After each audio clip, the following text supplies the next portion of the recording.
பிரியமானவர்களே, நல்ல மதிய நேரத்தில் நல்ல கடுமையான வெயிலில் இந்த கூடாரத்தில் நம்ம அமர்ந்திருக்கிறோம்.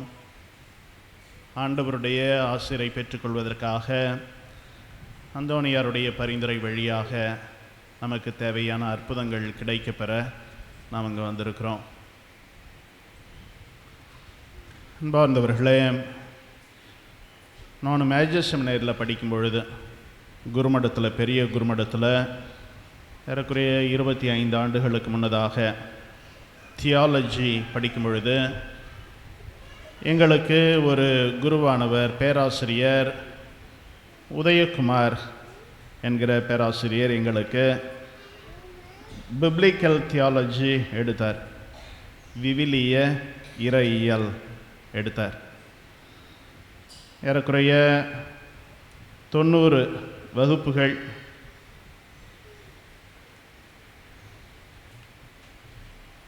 மூன்று கோர்ஸ்ன்னு சொல்லுவாங்க. 90 வகுப்புகள் அவர் எங்களுக்கு இந்த விவிலியம் பற்றி பொதுவான சிந்தனைகள், முக்கியமான சிந்தனைகளை அவர் எடுத்துக்கொண்டிருந்தார். எடுத்ததற்கு பிறகு வகுப்புகள் முடிந்தன. பிறகு எக்ஸாம் வருது. எக்ஸாம் நேரத்தில் பாஸ் பண்ணணுன்னு நினைக்கிறவங்க பாஸ் பண்ணதுக்கு படிப்பாங்க, ஃபஸ்ட்டு மார்க் எடுக்கணும்னு நினைக்கிறவங்க ஃபஸ்ட்டு மார்க்குக்கு படிக்கிறாங்க. அப்பொழுது ஃபாதர் கடைசி வகுப்புக்கு வருகிறார். அப்பொழுது அவர்கிட்ட கேட்குறாங்க, ஃபாதர் முக்கியமான கேள்வி ஏதாவது இருந்தால் சொல்லுங்களேன். கடைசி நேரத்தில் படிக்கிறோம். ஃபாதர் முக்கியமான கேள்வி ஏதாவது? அவர் அப்படி இப்படி வேடிக்கை காட்டுறாரு. பிறகு அவர் சொல்லுவார், ஓகே, ஒரே ஒரு கேள்வி, 20 மார்க் கொஸ்டின் ஒன்று நான் இன்றைக்கி லீக் பண்ணிடுறேன் அப்படின்னு சொல்லிவிட்டு, எல்லாம் பேனா எடுத்துக்கங்க, முக்கியமான கேள்வி, 20 மார்க்கு, 20 மார்க் படித்தாலே பாஸ் பண்ணிடலாம். நீங்கள் ஆனால் 20 மார்க் கேள்வி ஒன்று நான் இப்போ ரிலீஸ் பண்ணிடுறேன், லீக் பண்ணிடுறேன், நீங்கள் பாஸ் பண்ணுறதுக்கு அது வாய்ப்பாக இருக்கும் அப்படின்னு சொல்லிவிட்டு பேனா எடுத்துக்கங்கன்னு சொல்கிறேன். என்ன பாடம் நடத்தினார்? பிப்ளிக்கல் தியாலஜி, விவிலிய இறையியல். என்ன நடத்துவாங்க? தொடக்க நூலிருந்து திருவழிபாடு, புதிய ஏற்பாடு கடைசி புத்தகம் வரலையும் முக்கியமான நிகழ்வுகளை பாடமாக நடத்துகிறார்கள். ஆக அதில் எக்ஸாம், அதில் முக்கியமான கேள்வி அவர் கொடுக்கிறார். எல்லாம் பேனா எடுத்துக்கிட்டு தயாராக இருக்கிறோம். அப்பொழுது அவர் சொல்லுகிறார், காட் இஸ் லவ் அப்படி. காட் இஸ் லவ், அன்பே கடவுள். இன்னைக்கு அருமையாக தியான பாடலாம் பண்ணாங்க, அன்பே கடவுள் என்றால். அன்பே கடவுள் என்பது தான் விவிலியம் நமக்கு சொல்லிக் கொடுக்கிற ஒரே பாடம். இன்னைக்கு மறையுறையினுடைய மைய கருத்து அதுதான். அன்பே விவிலியத்தின் மையம் என்கிற கருத்தில் இன்றைக்கு சிந்திப்பதற்கு எனக்கு உங்களுக்கு வாய்ப்பு கொடுத்திருக்கிறார்கள். ஆக கடவுள் நம்மிடம் பேசியது தான் விவிலியத்தில் இருக்கிறது, அல்லது கடவுள் நம்மோடு பேச விரும்பியது தான் விவிலியத்தில் இருக்கிறது என்று சொன்னால், அந்த விவிலியம் கடவுள் நமக்கு அனுப்பிய ஒரு காதல் கடிதம் என்று சொல்லலாம். Love letter. பைபிள் என்ன? கடவுள் நமக்கு அனுப்பிய லவ் லெட்டர், காதல் கடிதம். இங்கே இருக்கிறவங்க எல்லாம் பெரும்பாலும் வயசானவங்களாக தான் இருக்கிறீங்க.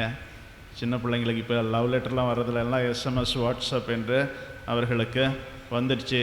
இருந்தாலும் நீங்கள் உங்களுடைய இளமை காலத்தை நினச்சி பார்த்தா ஒரு லவ் லெட்டர் உங்களுக்கு வந்துச்சுனாக்க எவ்வளோ பொக்கிஷமாக அதை வச்சுருக்கிறோம் இல்லையா? எப்பொழுதெல்லாம் தனிமையில் இருக்கிறோமோ, எப்பொழுதெல்லாம் நமக்கு ஞாபகம் வருகிறதோ, அப்போதெல்லாம் எடுத்து படித்து புலகாங்கிதம் அடைஞ்சிக்கோம் இல்லையா? ஆக கடவுள் நமக்கு கொடுத்த காதல் கடிதத்தை நம்ம எவ்வளோ ஆசையாக படிக்கிறோமா என்பது தான் யோசித்து பார்க்கணும். கத்தோலிக்க கிறிஸ்தவர்கள் மீது பிற சபையினர் வைக்கிற ஒரு குற்றச்சாட்டு இதுவாக இருக்கிறது, பைபிள் நம்ம படிக்கிறோமா? புனித ஜெரோம் விவிலிய அறிஞர் சொல்கிறார், to know the Bible is to know Christ. விவிலியம் உங்களுக்கு தெரிந்தது என்றால் இயேசுவை நீங்கள் தெரிந்திருக்கிறீர்கள். அல்லது இயேசுவை நீங்கள் தெரிந்து கொள்ள வேண்டும் என்றால் விவிலியத்தை நீங்கள் தெரிந்திருக்க வேண்டும். இதுதான் ஆக எனக்கு இயேசுவை தெரிய வேண்டும் என்று சொல்லி விவிலியத்தை நம்ம எடுக்கவே இல்லைனாக்க நீங்கள் வேற ஏதோ ஒரு ஆளை பற்றி தான் தெரிஞ்சுக்கலாம் ஒழிய இயேசுவை பற்றி, கடவுளை பற்றி நீங்கள் தெரிந்து கொள்ள முடியாது. ஆக இந்த விவிலியம் நமக்கு தொடக்க நூல்ல இருந்து திருவெளிப்பாட்டு புத்தகம் வரையிலையும் நமக்கு பல்வேறு வார்த்தைகளிலே, வாக்கியங்களிலே, கதைகளிலே, நிகழ்வுகளிலே, புதுமைகளிலே நமக்கு சொன்னாலும் எல்லாத்துக்கும் மையமான கருத்து என்னன்னா அன்பே கடவுள் என்பதுதான். இயேசுவினுடைய அன்பு சீடர் சொல்லுவார், அவருடைய புத்தகத்தில் தான் அன்பை பற்றி நம்ம நிறையா வாசிக்கலாம். அது நற்செய்தியாக இருந்தாலும் சரி, அல்லது யோவான் எழுதிய திருமுகங்களாக இருந்தாலும் சரி, அதை படித்தால் போதும் இயேசுவினுடைய அன்பு எப்படிப்பட்டது என்பதை நம்ம புரிந்து கொள்ள முடியும். இயேசுவினுடைய அன்பு எப்படிப்பட்டது? யோவான் தன்னுடைய முதல் புத்தகத்தில், திருமுகத்தில் சொல்லுகிறார், நீங்கள் இயேசுவை அறிந்திருக்கிறீர்கள் என்று சொன்னால் நீங்கள் அன்பு செய்ய வேண்டும். அன்பு செய்யாதவர்கள் கடவுளை அறியவில்லை. ஏனென்றால் அன்பே கடவுள். அன்பு செய்கிறவர்கள் இயேசுவை அறிந்திருக்கிறார்கள். ஏனென்றால் அன்பே கடவுள். எவர் ஒருவர் அன்பு செய்கிறாரோ அவர் என்னில் இணைந்திருக்கிறார், நான் அவருள் இணைந்திருக்கிறேன், தந்தையும் உங்களோடு இணைந்திருக்கிறார். நம்ம புது வீடு கட்டி குடி போகும்போது நம்ம அழகழகான சுரூபங்கள் வாங்கி வைக்கிறோம், அழகழகான படங்கள்லாம் வாங்கி வைக்கிறோம். ஆனால் அந்த வீட்டை ப்ளஸ் பண்ணுற அந்த ஜபத்தை படிக்கும் பொழுது குருவானவர் ஒரு யோவான் நற்செய்தியிலிருந்து தான் ஒரு நற்செய்தி வாசகத்தை படிப்பார். என்ன? என் கட்டளைகளை ஏற்று கடைபிடிப்பவர் என் மீது அன்பு கொண்டுள்ளார், என் மீது அன்பு கொள்பவர் மீது தந்தையும் அன்பு கொள்வார், நானும் அவருக்கு என்னை வெளிப்படுத்துவேன். நீங்கள் ஒருவரை அன்பு செய்தால் நாங்கள் உங்கள் வீட்டிலே வந்து குடிகொள்வோம். ஆக நம்ம வீட்டில் கடவுள் வந்து குடிகொள்ளணும்னா அழகான சுரூபம் ஃபாரின்லேருந்து வாங்கிட்டு வந்து வைக்கணுமா? அல்லது பெரிய இயேசுவினுடைய படத்தை ஃப்ரேம் பண்ணி அழகாக சீரியல் செட்லாம் போட்டு லைட்டு போட்டு பளிச்சுன்னு வச்சிருக்கணுமா? கிடையாது. நீங்கள் ஒருவரை ஒருவர் அன்பு செய்தால் நான் உங்கள் வீட்டிலே குடியிருப்பேன். என்பார்ந்தவர்களே, கடவுள், தந்தை கடவுள் நம்மை எந்த அளவுக்கு அன்பு செய்தார் என்றால் அவருடைய ஒரே மகனை நமக்கு கொடுத்திருக்கிறார். அந்த மகனும் நம்மை எந்த அளவுக்கு அன்பு செய்தார் என்று சொன்னால் அவருடைய உயிரையே கொடுத்திருக்கிறார். எப்பொழுது? ரோமையருக்கு எழுதிய திருமுகம் சொல்லுகிறது, பவுலடியார் சொல்லுவார், யாரேனும் ஒருவர் தன்னுடைய நண்பருக்காக உயிரை கொடுக்க துணியலாம். எப்பொழுது? அவர் நல்லவராக இருக்கும் பட்சத்தில். யாரேனும் ஒருவர் நல்லவராக இருந்தால் அவருக்காக யாரேனும் ஒருவர் உயிரை கொடுக்க துணியலாம். ஆனால் நாம் பாவிகளாக இருந்த பொழுதே கடவுள் நமக்காக உயிரை கொடுத்தார். இதுதான் கடவுளுடைய அன்பு. இதுதான் கடவுளுடைய அன்பு. அன்பர்களே, கடவுள் அன்பு எப்படிப்பட்டது என்பதை நம்ம பேசிக்கிட்டே இருக்கலாம். போன வாரம் மூவொரு கடவுள் திருவிழாவை கொண்டாடினோம். கடவுள் ஏன் 3 ஆட்களாக இருக்க வேண்டும் என்று சொன்னால், ஒரு குழுவாக இருந்தால் தான் அன்பு செய்ய முடியும். தனி ஒரு ஆளாக இருந்தால் யார் அன்பு செய்யறது? தனியாக நீ மட்டும்தான் பாலைவனத்தில் இருக்கிற, யார் அன்பு செய்வ? என்ன கொடுப்ப? என்ன வாங்குவ? என்ன செய்வ? ஒன்றும் கிடையாது. தனி ஒரு ஆளாக இருந்தால் அங்கே அன்பு கிடையாது, உறவு கிடையாது. அதனால தான் கடவுளே 3 ஆட்களாக இருக்கிறார். ஏனென்றால் அங்கே உறவு இருக்க வேண்டும், அன்பு இருக்க வேண்டும் என்பதற்காக. நாளைய தினம் இயேசுவினுடைய திருவுடல் திரு ரத்த திருவிழாவை கொண்டாடுகிறோம். இயேசுவினுடைய திருவுடலும் திரு ரத்தமும் அவர் நமக்கு கொடுத்த அன்பு பரிசு என்பதை நாம் மறந்துவிடக்கூடாது.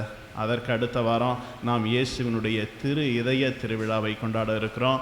இயேசுவினுடைய அன்புக்கு இயேசுவினுடைய திரு இதய திருவிழாவை விட வேறொரு திருவிழா நமக்கு இருக்க முடியும். இயேசுவினுடைய அன்புக்கு இதயத்திற்கு ஒரு திருவிழா எடுக்கிறோம் என்று சொன்னால் அது எப்படிப்பட்ட மேன்மை பொருந்தியதாக, மகத்துவம் உள்ளதாக அது இருக்கிறது என்பதை புரிந்து கொள்வோம்.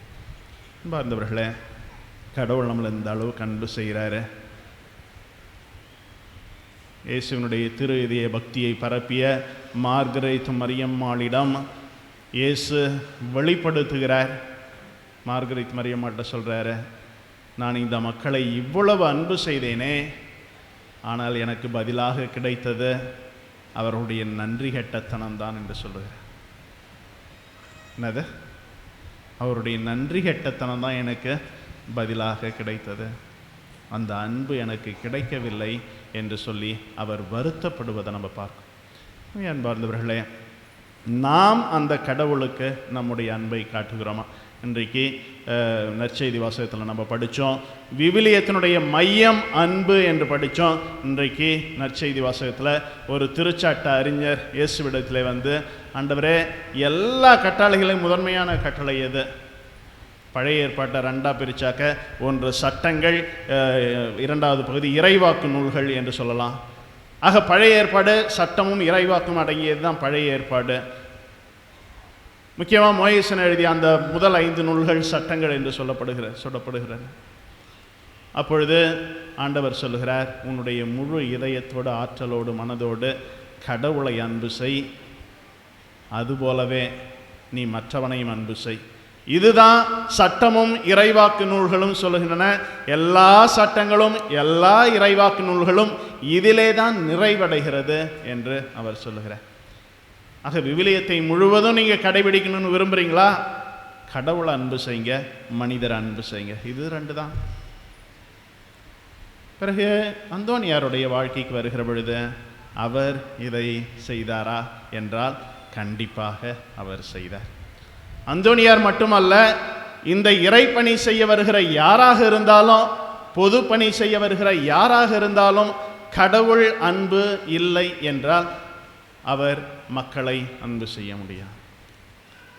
அல்லது நான் மக்களை அன்பு செய்கிறேன் என்று கடவுளை அன்பு செய்யவில்லை என்று சொல்ல முடியாது. கடவுளை அன்பு செய்கிறேன் என்று சொல்லிவிட்டு மக்களை நீங்கள் அன்பு செய்யவில்லை என்றால் நீங்கள் பொய்யர்கள் என்று சொல்வதை நம்ம பார்க்கிறோம். பேதுருவை கடைசியாக ஆண்டவர் இயேசு உயிர்த்தெழுந்த விண்ணகம் செல்வதற்கு முன்பு அவர் பேதுருவிடத்தை கேட்கிறார், 3 முறை கேட்கிறார், நீ என்னை அன்பு செய்கிறாயா என்று சொல்லி. அப்பொழுது அவர் சொல்லுகிறார், ஆமாண்டவரே, நான் உம்மை அன்பு செய்கிறேனே என்று சொன்னபோது அவர் சொல்வார், என்னுடைய ஆடுகளை மேய். 3 முறை திரும்ப திரும்ப அதையே கேட்கிறார். 3 முறை ஒருவேளை அவர் மறுதளிச்சதெல்லாம் கேட்டாரா நான் தெரியலையே. 3 முறை அவர் நீ என்னை அன்பு செய்கிறாயா என்று கேட்டபொழுது, ஆமாண்டவரே, நான் உம்மை அன்பு செய்கிறேன் என்பது உனக்கு தெரியாத ஒன்றா என்று கேட்டபொழுது அவர் சொல்லுகிறார், என்னுடைய ஆடுகளை மேய் என்று. ஆண்டவருடைய பணியை செய்ய வருகிறவர்கள் யாராக இருந்தாலும் கடவுளை அன்பு செய்தால் மட்டும்தான் இந்த இறை பணியை முழுமையாக செய்ய முடியும். அந்தோனியார் அதற்கு எடுத்துக்காட்டு, இன்னும் பல புனிதர்கள் அதற்கு எடுத்துக்காட்டு, நம்முடைய அன்னை தெரேசா அதற்கு எடுத்துக்காட்டு. அவருடைய வாழ்க்கையில் நடந்த மிக ஃபேமஸான இது நமக்கு தெரியும். இந்த தொழுநோயாளர்களை எல்லாம் நீங்கள் தொட்டு, இந்த நாற்றம் அடிக்கிற இந்த புண்களை எல்லாம் நீங்கள் தொட்டு குணப்படுத்துறீங்களே, எப்படி முடியுது என்று சொன்னபோது அந்த நற்கருணை ஆண்டவர், அந்த நற்கருணையிலே இருக்கிற அந்த ஆண்டவரை இங்கே நான் பார்க்கிறேன், அவரை அன்பு செய்வதால் இதை என்னால் செய்ய முடிகிறது என்று சொல்லுவார். ஒரு முறை அந்தோனியாருடைய வாழ்க்கையில் நடந்த ஒரு நிகழ்வு. அந்தோனியார் தன்னுடைய வீட்டில், அவருக்கு அப்போ வேறு பேர் உண்டு என்பது உங்களுக்கு தெரியும், அவர் தன்னுடைய வீட்டிலே வேலைகள் செய்து கொண்டு, படித்து கொண்டு, விவிலியம் படித்து கொண்டு, ஜெபித்து கொண்டு அவர் இருக்கிறார். அப்பொழுது கதவு தட்டுகிற சத்தம் கேட்கிறது. அவர் கதவை திறந்து பார்க்குறார். ஒரு சின்ன பையன் பையில் ஒரு ஜோல்னா பை மாட்டிக்கிட்டு அப்படியே பரிதாபமாக நிற்கிறான் கேட்டில், வாசப்படியில். என்ன நினைத்தார்? அவரை பார்த்துட்டு, ஏதோ பசி எடுக்குது போல இருக்குது பையனுக்கு என்று சொல்லிவிட்டு உள்ளே சென்று கொஞ்சம் உணவுப் பொருட்கள், கொஞ்சம் காசு கொண்டு வந்து அந்த பையனிடத்தில் கொடுக்கிறார். அப்போ அந்த சிறுவன் சொல்கிறான், இது எனக்கு வேணாம், இது எனக்கு வேணாம் என்று சொல்லுகிறார். இப்போ உனக்கு வேற என்ன தான் வேணும், உனக்கு வேற என்ன வேணும் என்று கேட்டபொழுது அவர் தன்னுடைய தோளில் மாட்டியிருந்த அந்த தோல் பையை எடுத்து காமிக்கிறாரு. அவர் அதை திறந்து பார்க்கிறார். உள்ளே பளபளவென்று ஜொலிக்கிற வைரங்களும் வைடூரியங்களும் முத்துகளும் அதில் இருக்கின்றன. அப்போது பார்க்குறாங்க, ஆஹா, என்ன இவ்வளோ தகதகன மின்னுது, இதெல்லாம் என்னது, நீ யார், உனக்கு என்ன வேணும் என்று கேட்ட பொழுது அந்த குழந்தை சொல்லுகிறது, நான் நல்ல இதயங்களை சேமித்து கொண்டு இருக்கிறேன், நான் தான் குழந்தை இயேசு என்று சொன்னதாம். நல்ல இதயங்களை நான் சேமித்து கொண்டு இருக்கிறேன், நான் தான் குழந்தை இயேசு, உன்னுடைய இதயத்தை எனக்கு தருவாயா என்று சொல்லி அந்தோனியரிடத்தில் கேட்டதாக ஒரு வாழ்க்கை நிகழ்வு இருக்கிறது. ஆக இந்த நிகழ்வு அந்தோனியாருடைய இதயம் நல்ல இதயம் என்பதற்கு ஒரு சான்றாக இருக்கிறது. அவரும் அவருடைய இதயத்தை ஆண்டவருக்கு கொடுத்திருக்கிறார். இயேசுவின் திரு இதய திருவிழாவை கொண்டாடுற எல்லாமே நம்ம எல்லாம் ஜெபிப்போம், ஆண்டவரே எங்கள் இதயம் உமது இதயம் போல ஆகட்டுமே என்று சொல்லி. ஆக நம்முடைய இதயங்களும் இயேசுவின் இதயமாக மாறும் பொழுது அந்த இதய அன்பு நம்மிடத்தில் இருக்கும். இங்கே இருக்கிற எல்லாருமே பெரும்பாலும் அன்பு செய்கிறோம். நம்முடைய பிள்ளைகளை அன்பு செய்கிறோம், கணவன் மனைவியை, மனைவி கணவனை அன்பு செய்கிறோம். இப்பொழுதெல்லாம் பிள்ளைகளை அன்பு செய்வது எப்படி மாறிப்போகிறது என்று பார்க்கும் பொழுது எல்லாம் ஒரு பிள்ளை 2 பிள்ளைன்னு வச்சுருக்கிறதால நம்ம பிள்ளைங்கள் கேட்பதையெல்லாம் வாங்கி கொடுக்கறது தான் அன்பு அப்படின்னு நம்ம நினச்சிக்கிட்டு இருக்கிறோம் இல்லையா? அப்படி தானே? பிள்ளைங்களுக்கு ஐஸ்கிரீம் கேட்டால் ஐஸ்கிரீம் வாங்கிக்கிட்டோம், பிரியாணி கேட்டால் பிரியாணி, கேஎஃப்சி சிக்கன் கேட்டால் கேஎஃப்சி, மொபைல் கேட்டால் மொபைல். ஆக பிள்ளைகள் கேட்பதையெல்லாம் வாங்கி கொடுப்பது தான் அன்பு என்று சொல்லி நாம் நினைத்து கொண்டு இருக்கிறோம். ஆனால் அன்றைக்கு முதல் வாசகம் சொல்லுகிறது, தீமோத்தேயு எழுதிய 2வது புத்தகத்தில், நீ உனக்கு வாய்ப்பு கிடைத்தாலும் கிடைக்காவிட்டாலும் நற்செய்தி அறிவித்து கொண்டே இரு என்று சொன்ன அவர் சொல்லுகிறார். நீ உன்னுடைய பிள்ளைகள் தவறு செய்யும்போது அவர்களை கண்டித்து பேசு, அவர்களை கண்டித்து திருத்து, அவர்களை கடிந்துகொள், அவர்களுக்கு கருத்தாய் பொறுமையாக அவர்களுக்கு கற்றுக்கொடு என்று சொல்லுகிறார். ஆண்டவர் இயேசுவும் இதே சொல்லுவதை திருவெளிப்பாட்டு புத்தகத்தில் வெளிப்படுத்துகிறார் யோவானுக்கு. நான் யாரை அன்பு செய்கிறேனோ அவர்களை கண்டித்து திருத்துகிறேன் என்று சொல்லுகிறார். நம்முடைய அன்பு நம்முடைய கண்டிப்பிலும் இருக்கிறது என்பதை நாம் புரிந்து கொள்ள வேண்டும். நாம் அதற்காக தான் நமக்கு பிள்ளைகளை கடவுள் கொடுக்கிறார்.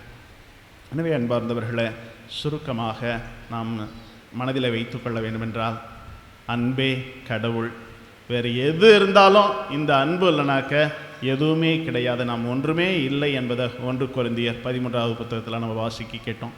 விவிலியம் மட்டுமல்ல, கடவுள் மட்டுமல்ல, இயற்கையே பொது மறை.